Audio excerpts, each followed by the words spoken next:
We're talking return on investment tonight, the best bang for your buck. We're going to talk about the 3 Ps of real estate: price, product, promotion. Stay tuned.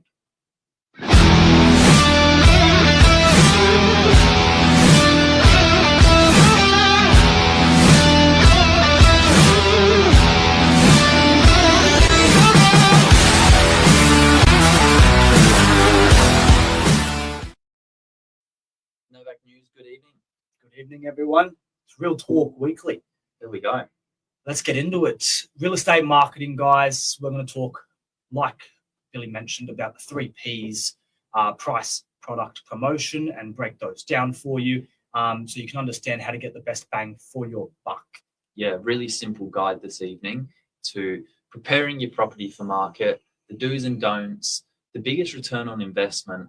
And when you get to this critical position of preparing the property for market, if you're even going to contemplate spending $1, no point in making $1. Yeah, it's got to be a multiplier of 3, 4, 5x on investment. So we're going to talk about the do's and don'ts, but also just the really basics, where to start, and the 3 Ps. Now, these are like our Bible of real estate. It's where we build the campaign from. They are the benchmarks or the starting point. So price, product, promotion. Let's start with product. Talking about the home itself. Yeah. So when you're preparing your product, your home, your investment, the property itself, to go to market, you need to ensure that it is going to appeal to the eyes of buyers the second they walk in the door. So they're walking in with a smile on their face, in a good mood, having that, faith. That first impression. Yeah. Critical. I think it's really important, and this is where your agent can help. They can give you guidance. Who are we appealing this property to? I'll give you an example. If it's a rundown home on a fabulous block of land, don't go spending your money on professional furniture styling. Make it all about the presentation of the block. Do a little bit of work with the front of the house. Do a little bit of work with the landscaping, and build it up as an opportunity to add value. If you're appealing to an investor, make sure that if it's rented already as a tenant, try and get the tenant on board with presenting the property so it looks like it's a well cared for and tidy home. Yeah, buyers will walk into your property and they are trying to pick it apart piece by piece. So you need to make sure that there is little to nothing that they can identify and bring the value down of your property. For example, the simplest example I have is making sure all lights are working. The second they see a light not working, they think, okay, well, there's something. And then immediately that impression just switches in an instant. Presentation in the property, make sure it's clean.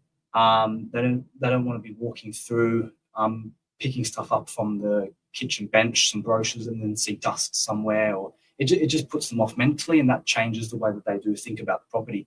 Because you need to remember that's not the only property they're seeing today. They're going to go to 8, 9, 10 open homes on that Wednesday or on that Saturday in particular. You need your property to make the impression.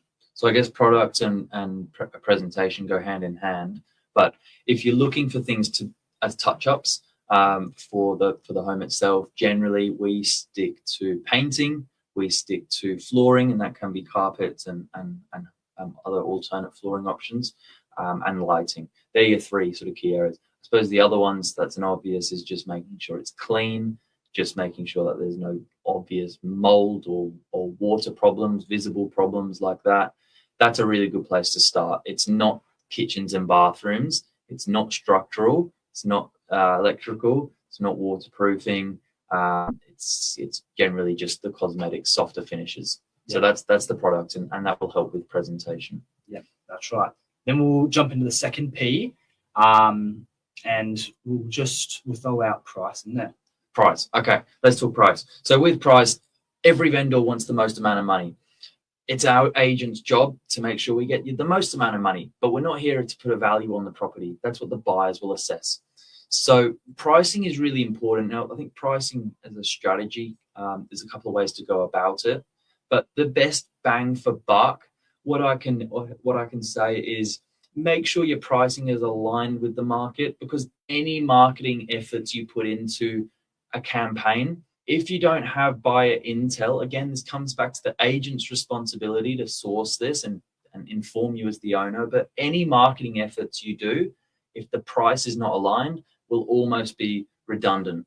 It's like putting the best new toy on the shelf in the toy store, but the price is way over everything else. People will sure appreciate it's a nice looking toy, but they're going to move on. Yeah. So I think pricing strategy is really important. Just make sure that's aligned before you go and conduct any marketing efforts. Yeah, and it's one of the most important things that must be done right from the start, which is why if you want the best bang for your buck, off market or pre-market is a really good opportunity to use as a discovery phase for pricing.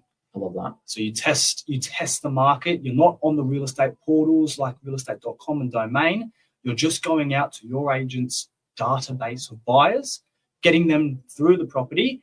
And like we always say, the market dictates the value, right? So the buyers will come through and the agent's job's to get their feedback. Okay, where do you see value here? What level is it? And then they must let you know, because that discovery phase, which is as simple as just a week, a Wednesday and a Saturday open home, get that feedback, and that gives you all the information you need to then strategize. And if you go to the real estate portals, you go at the right price. That is one of the most important things, and it's a huge step to getting your property sold at the most amount of money the quickest. Yeah, absolutely. All right, promotion, lucky last. This is ultimately what marketing activities can you do to get your property exposed to the most amount of buyers. Now, there's two different ways you can approach this. One, you can go after the active buyers in the marketplace. These are the buyers that are on realestate.com, on Domain, actively looking at what is for sale in the suburb at any one time. For that, there is a cost. To get onto those portals, there's an investment.